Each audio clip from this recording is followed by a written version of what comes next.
আজকে মূলত পডকাস্টে আসার একটাই বিষয় যে 1 জুন আমাদের এখানে দমদম নির্বাচন কেন্দ্রে ভোট রয়েছে এবং আমি চাই কিছু কথা আপনাদের সাথে শেয়ার করতে।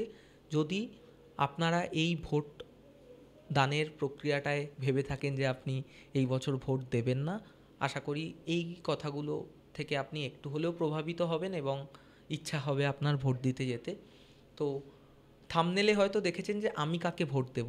তো আমি কাকে ভোট দেব জানার থেকে একটু বেশি ইম্পর্ট্যান্ট যে আমি ভোটটা কেন দেব, বা কি কি ভেবে চিন্তে আমি ভোটটা দেওয়ার কথা তাকে ভাবছি। আর আমাদের সামাজিক গঠন সম্পর্কে একটু জেনে নিলে বা রাজনৈতিক গঠন সম্পর্কে জেনে নিলে আপনার বুঝতে হয়তো আরেকটু সুবিধা হবে। এই যে ভোটটা হচ্ছে সেই ভোটটা লোকসভা ভোট হচ্ছে। আমাদের আরও আমরা 2-3 রকম বিভিন্ন ধরনের ভোট দেখে থাকি, সেটা হচ্ছে গিয়ে বিধানসভা ভোট দেখি, আমরা পুরসভা ভোট দেখি, পঞ্চায়েতের ভোট দেখি। তো লোকসভা ভোটের মাধ্যমে আমরা মূলত আমরা এমপি বা মেম্বার অফ পার্লামেন্ট আমরা নির্ধারণ করি আমাদের জন্য, যারা কিন্তু পার্লামেন্টে গিয়ে বা কেন্দ্রে গিয়ে আমাদের বক্তব্যগুলো কেন্দ্রের সামনে তুলে ধরে। আর আমাদের জন্য যে কটা আইন তৈরি করা হয়, যেরকম বাজেট পেশ করা হয়, আমাদের জন্য বিভিন্ন যে নীতি প্রয়োগ করা হয়, বিভিন্ন পলিসিস আনা হয়, আমাদের অর্থনীতির চাকা, ডিফেন্সের চাকা কিন্তু ঘোরে এই আমাদের নির্ধারণ করা এমপির মাধ্যমেই।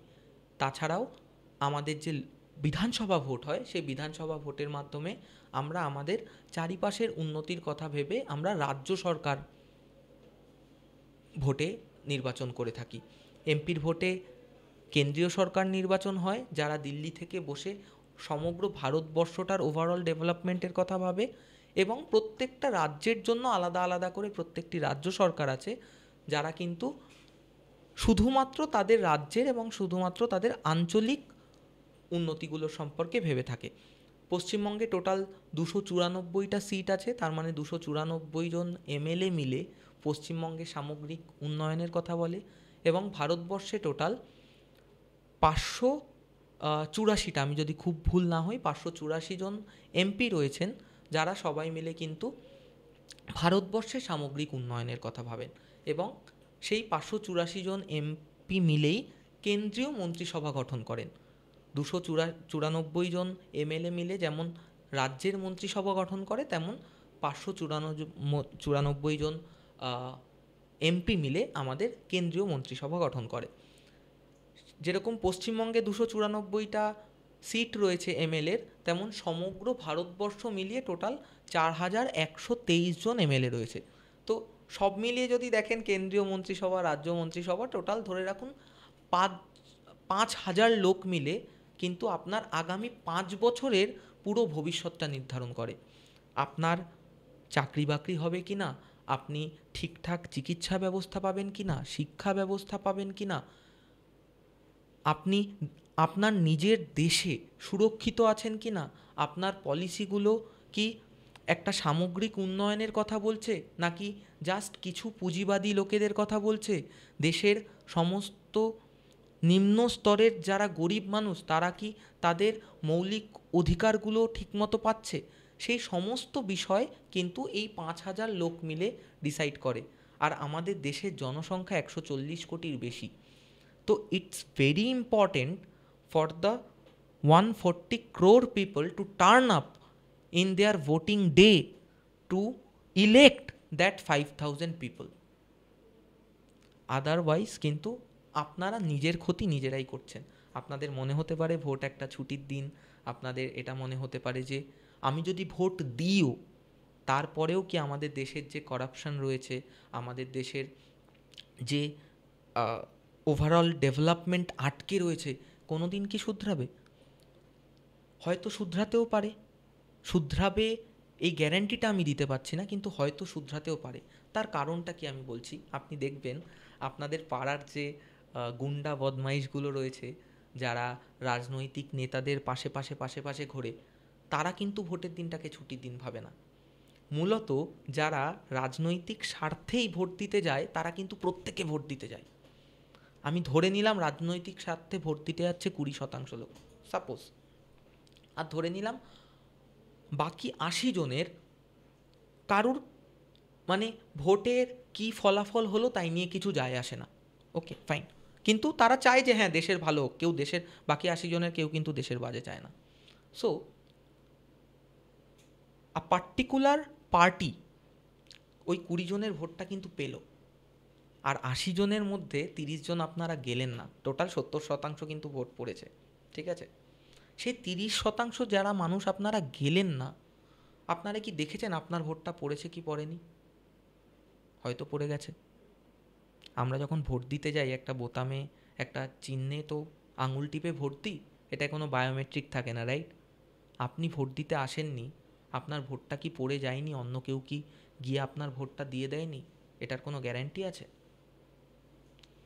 আমাদের গণতন্ত্র বলছে যে যে সর্বাধিকার ভোট পাবে বা মানে সবচেয়ে বেশি ভোট পাবে সে ভোটে জিতবে। 20 জন যারা বাজে লোক আছে তারা কিন্তু 20% ভোটটাকে কনফার্ম করছে। আমরা 30 জন যদি না যাই, সেই 30% ভোট পড়ে যদি 50% বাজে লোকের দিকে চলে যায়, বাকি 50% মানুষের পক্ষে সম্ভব না যে একটা বাজে সরকার আসা থেকে আটকানো। একটু ক্লিয়ার করতে পেরেছি? Okay fine. Now let me tell যে কী দেখে আপনি ভোট দেবেন। হ্যাঁ, আপনার নিজস্ব রাজনৈতিক কিছু মতামত থাকতে পারে, আপনি সেই বিষয়ে একটু বায়াসড হতে পারেন, আপনি হয়তো যেই পার্টিকে এতদিন ভালোবেসে এসছেন, এত সময় দিয়ে এসছেন, তাকেই হয়তো আপনি ভোট দেবেন। তাও আমার একটা অনুরোধ, প্রত্যেকটা প্রার্থীর ব্যাকগ্রাউন্ড চেক করুন। প্রচুর ওয়েবসাইট এখন অ্যাভেলেবেল, আমি ডেসক্রিপশানে দিয়ে দেবো যে প্রত্যেকটা প্রার্থীর কী করে ব্যাকগ্রাউন্ড চেক করা যেতে পারে। তারপরে অ্যাটলিস্ট নিজে থেকে ডিসাইড করুন যে আমার যেই ভোটটা দিচ্ছি সেই ভোটটা কি কোনো কাজে লাগছে কি না। অনেকে এটাও বলতে পারে যে আপনার যদি কোনো প্রার্থী পছন্দ না হয় তাহলে আপনি গিয়ে নোটায় ভোট দিন। আমি বলবো না, নোটায় ভোট দেবেন না, আপনি গিয়ে ভোট দিন। আপনি যদি ঠিক করে থাকেন যে আমি ভোট দেবই না, তাহলে গিয়ে নোটায় ভোট দিন। কিন্তু আপনি যদি ঠিক করে থাকেন যে না এই বছর আমি যাব, গিয়ে আমার যে নাগরিক, আমি যে ভারতীয় নাগরিক তার দায়িত্বটা আমি পালন করব, তাহলে গিয়ে ভোট দিন, কোনো একটা প্রার্থীকেই ভোট দিন। 19, 20, 21-এর মাঝখানে 19কেই ভোট দিন দরকার হলে। নোটায় ভোট দিলে আগে নিয়ম ছিল যে আবার রি-ইলেকশন হবে এবং যেই প্রার্থীগুলো এইবার দাঁড়িয়েছিল সেই প্রার্থীগুলো আর দাঁড়াতে পারবে না। কিন্তু এটা এখন চেঞ্জ হয়ে গিয়ে নোটায় যদি বেশি শতাংশও ভোট পড়ে, তাও সেকেন্ড হায়েস্ট যে ভোট পেয়েছে সেই কিন্তু এখন ইলেক্ট হবে। তাই জন্য আমি না করছি যে নোটায় ভোট দেবেন না। কিন্তু যদি এটা চান যে আপনার ভোটটা নষ্ট না হোক বা অন্য কেউ এসে জোর করে আপনার ভোটটা না দিয়ে দিক, তাহলে গিয়ে আপনি নোটায় ভোট দিন, যদি ভেবে থাকেন যে না এই বছর আমি ভোট দেবই না। ওকে, সো মূলত আমাদের কেন্দ্রীয় সরকারে এখন এনডিএর সরকার রয়েছে। এনডিএ সরকারের মধ্যে সবচেয়ে বেশি সিট বিজেপি পেয়েছিল এবং বিজেপি দলের সাথে আরও কিছু দলের সংগঠনে এনডিএর সরকার রয়েছে। প্রায় 350-র উপরে তাদের এখনকার সিট সংখ্যা 594-এর মধ্যে। তাই জন্য তাদের হাতে মূলত ক্ষমতাটা রয়েছে আমাদের দেশের আইন ব্যবস্থা, সমস্ত পলিসিগুলোকে কন্ট্রোল করার। আর যদি রাজ্য স্তরে বলি, রাজ্য স্তরে এখন আমাদের টিএমসি বা তৃণমূলের সরকার রয়েছে। 294টার মধ্যে 200+ আসন নিয়ে আগের বিধানসভা ভোটে জয়ী হয়ে তৃণমূল এসেছিল। আর যদি শুধু পশ্চিমবঙ্গের কথা ভেবে বলি, তাহলে মূলত 4টে পার্টি বা 4টে দল কিন্তু পশ্চিমবঙ্গে ভোটে কম্পিট করে: বিজেপি, তৃণমূল, সিপিআইএম বা সিপিএম এবং কংগ্রেস। আর সিপিএম এবং কংগ্রেসের মধ্যে জোট রয়েছে, তাই মূলত 3টি পার্টির মধ্যে এখন কম্পিটিশানটা চলছে। তো কিছু যদি প্রোস কনস আমাকে বলতে হয়, আমি আগে থেকেই বলছি এই প্রোস কনসগুলো আমার নিজস্ব মতামত। এই প্রোস কনসগুলোর উপর ভিত্তি করে কিন্তু আপনি ভোট দিতে যাবেন না, আপনি নিজের লেভেলে রিসার্চ করুন এবং তারপরে ভোট দিতে যান। তো প্রোস কনসগুলো বলার আগে একটা কথা বলি, যেই জিনিসটা ভোট দিতে যাওয়ার আগে সবথেকে বেশি জরুরি, সেটা হচ্ছে গিয়ে ভোটার লিস্টে আপনার নাম থাকা এবং আপনার একটা ভোটার কার্ড থাকা। ভোটার কার্ড ব্যতীত কিন্তু আপনি ভোট দিতে পারবেন না। আমি ডেসক্রিপশন বক্সে 2টো লিঙ্ক দেবো, যেখান থেকে গিয়ে আপনি নিজের ভোটার কার্ডের জন্য অ্যাপ্লাই করতে পারেন এবং ভোটার লিস্টে আপনার নাম আছে কি না সেটা আপনি সার্চ করতে পারেন। এখন স্বাভাবিকভাবে অ্যাপ্লাই করলে হয়তো 1 তারিখের আগে আপনার ভোটার কার্ড আসবে না, কিন্তু অবশ্যই যদি আপনার ভোটার কার্ড না থাকে গিয়ে নিজের ভোটার কার্ডের জন্য অ্যাপ্লাই করুন, যাতে নেক্সট ভোটটা আপনি মিস না করেন। এবং ভোটার লিস্টে গিয়ে একবার সার্চ করে দেখে নিন যে ভোটার লিস্টে আপনার নামটা আছে কি না, তবে আপনি ভোট দিতে যান। তো সরাসরি চলে আসি প্রোজ অ্যান্ড কনসে। যদি বিজেপির কিছু প্রোজ আমি বলি, বিজেপির ডিফেন্স পলিসি খুব ভালো। বিজেপির আমলে ভারতবর্ষের জিডিপির অনেক ভালো গ্রোথ হয়েছে। BJP make in India, demonetisation, তারপর চাইনিজ অ্যাপ ব্যান, 370 কাশ্মীর থেকে সরানো, ট্রিপল তালাক ব্যান, এরকম প্রচুর ভালো কাজ করেছে।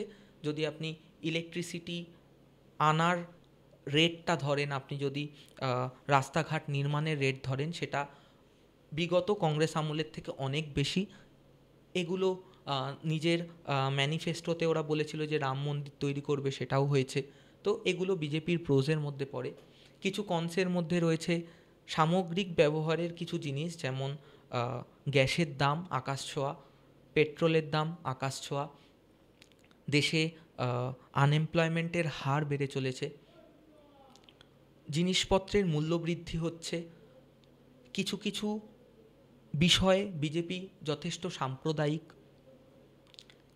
তাছাড়া বিজেপির কনস বলা একটু চাপের, কারণ বিজেপি আশা করা যায় যে আগের সরকারগুলোর থেকে ভালো কাজ করছে, কিন্তু যে কনসগুলো রয়েছে সেই কনসগুলো কিন্তু একটু চরম ভাবাপন্ন, সেই কারণে বিজেপিকে অনেকে পছন্দ করছেন না।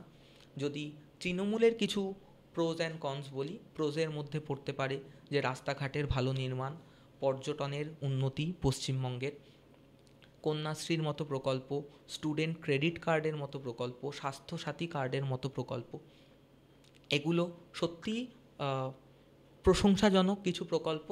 কিন্তু যদি কনসেল লিস্ট বলতে শুরু করি তাহলে মানে ব্যাপারটা শেষ হতেই চায় না, এরকম একটা ব্যাপার। কয়লা চুরি, বালি পাচার, গরু পাচার, শিক্ষা মানে চাকরি দিতে বেআইনিভাবে চাকরি দেওয়া, সারদা নারদা, এবং ইলেকটোরাল বন্ড, এটা বিজেপির ক্ষেত্রেও প্রযোজ্য, কারণ সব থেকে বেশি ইলেকটোরাল বন্ডের টাকা কিন্তু বিজেপির অ্যাকাউন্টে ঢুকেছে। তো এটা বিজেপিরও একটা কনস। তার সাথে সাথে তৃণমূলের এটা এক কন যে ইলেকটোরাল বন্ডে প্রচুর প্রচুর টাকার আদান প্রদান হয়েছে। তাছাড়াও আমি বলবো তৃণমূলের সরকারের আসার পর আমি আগের পুরসভা ভোটটা দিতে পারিনি। আমি দেখছি যে মানুষ লাইনে দাঁড়িয়ে রয়েছে, সেই লাইন আর কমছে না, কিন্তু ভিতর থেকে কিন্তু ইভিএমের যে আওয়াজটা সেটা হয়ে চলেছে। তো ভোট আমি দিতে পারিনি আগেরবার পুরসভার ভোট। সিপিআইএমের যদি প্রোজ অ্যান্ড কনস বলি, এক তো গত 10 বছর ধরে তারা ক্ষমতায় নেই, তো তাদের কোনো, এটাই তাদের সবচেয়ে বড় কনস যে they don't have the ability to change anything. Still করোনার সময় আমি দেখেছি ওদের রেড ভলেন্টিয়ারের প্রকল্প ভালো ছিল, ওদের শ্রমজীবী ক্যান্টিনের প্রকল্প ভালো ছিল। এবার যেই মানুষটি যেই দলটি কোনো সুযোগ পায়নি তার কি আমি প্রোস কনস বলবো। সব থেকে বড় কন তো হচ্ছে গিয়ে 294টায় টোটাল যে ওদের জোট, তারা একটা মাত্র সিট পেয়েছে। সো মানে হয়তো সেটাও পায়নি, বোধহয় 0 আছে, সব থেকে বড় কন এটাই। তো মানুষ ভীষণভাবে আশা হারিয়েছে দলটার প্রতি, মূলত কম্পিট করছে বিজেপি আর তৃণমূল। তো শেষে যদি একবারে বলি যে আমি কাকে ভোট দেব, আপনি বলুন এই প্রোজ অ্যান্ড কনসগুলো শোনার পর আমার কাকে ভোট দেওয়া উচিত।